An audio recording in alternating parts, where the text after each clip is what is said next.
안녕하세요. 이전 영상에서는 인슐린 저항성이 무엇인지에 대해서 말씀드렸었죠. 이번 영상에서는 인슐린 저항성을 근본적으로 막아주려면 어떻게 해야 되는지에 대해서 말씀드릴게요. 운동을 해서 근육을 만드는 것도 도움이 되고 또 단식을 해서 해독을 해주는 것도 도움이 되죠. 그러나 억지로 음식을 자제하는 단식을 한두 번 하는 것으로는 충분하지 않고 단식은 꾸준히 해줘야 하는 어려움이 있어요. 그러면 이 두 가지 말고 더 근본적 해결책이 있을까요? 네, 있습니다. 우리가 건강하게 병원에 의지하지 않고 살려면 건강 회복에 근본적인 접근을 해야 하는데요. 인슐린 저항성을 안 일어나게 하는 근본적 해결책은요. 영어로는 마이크로바이옴이라고 하고 한국어로는 장내 미생물이라고 하는 이 장내 미생물을 회복시켜주는 거예요. 지난번 영상에서 말씀드렸듯이 똑같은 음식을 먹어도 어떤 사람은 혈당이 올라서 고생을 하고 또 어떤 사람은 아무런 문제가 발생하지 않기도 하죠. 그 이유는 장내 미생물 환경에 따라서 혈당 반응이 달라지기 때문이에요. 당뇨를 겪고 있는 사람과 그렇지 않은 사람의 대변을 통해 장내 미생물 검사를 해본 결과 혈당이 오르지 않은 사람들의 장내 미생물 수는 혈당이 있는 사람들의 미생물 수보다 세균수가 현저히 높았다고 해요. 면역세포의 70%가 서식하는 대장 1.5m에 장내 미생물이 약 2kg이 넘게 있습니다. 그런데 이 장내 미생물은 당뇨와 비만을 비롯해서 우리의 건강과 밀접한 관련이 있어요.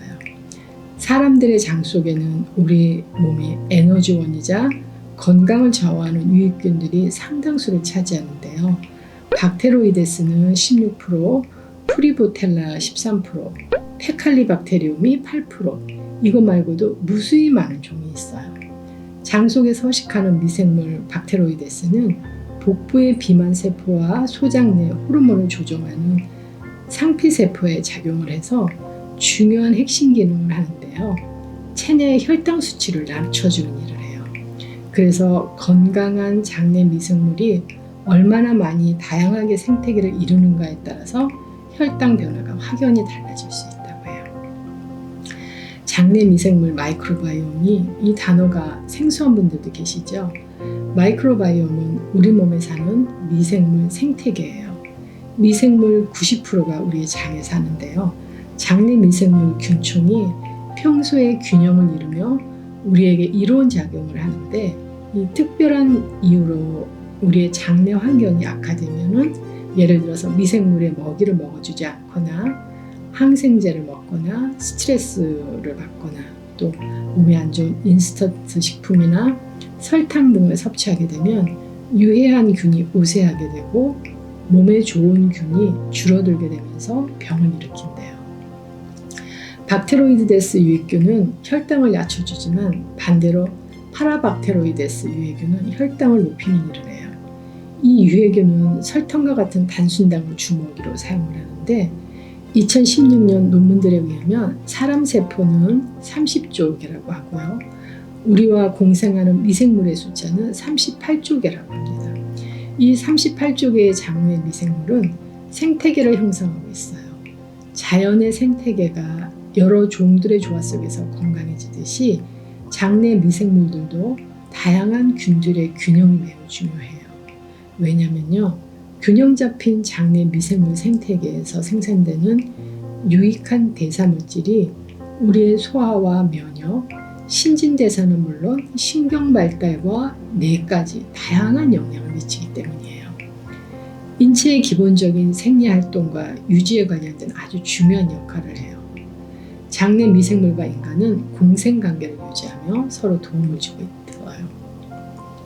그런데 장내 미생물 몇십 종으로는 생태계라 할 수가 없죠.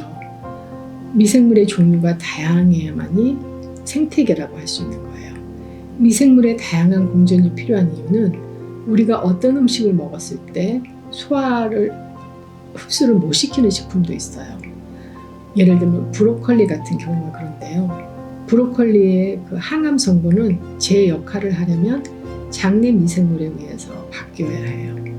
그 외에 여러 가지들이 있는데 또 스피루리나도 또 그래요. 세포벽이 너무 두꺼워서 우리 사람이 흡수가 안 되는 거예요. 변이 푸르게 그대로 나오는 분들이 대부분이죠. 이렇듯 서로 공생관계를 이루는 미생물은 사람으로부터 서식처를 얻게 되고 또 사람이 이 미생물에게 얻는 것을 우리가 먹은 음식물을 미생물이 소화시키고 찌꺼기를 깔끔하게 대사시키는 역을 하며 우리가 소화시키지 못하는 식이섬유를 분해해서 1g당 2kcal를 제공해줘요. 우리가 잘 아는 학술지인 네이처나 사이언스 또 셀 등을 비롯해서 유수의 논문 수천 편에 마이크로바이옴의 역할에 대해 나와 있는데요.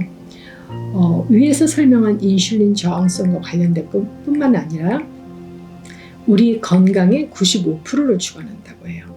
지금까지는 우리가 흔히 겪고 있는 질환이 인슐린 저항성이 원인이었고 인슐린 저항성의 근본 해결은 장내 미생물 생태계의 복원이라는 걸 말씀드렸는데요. 다음 시간에는 우리의 질병 95%를 주관하는 장내 미생물이 우리의 다양한 질병과 면역이 어떻게 연관이 있는지 어떻게 복원할 것인지를 설명드리겠습니다. 감사합니다.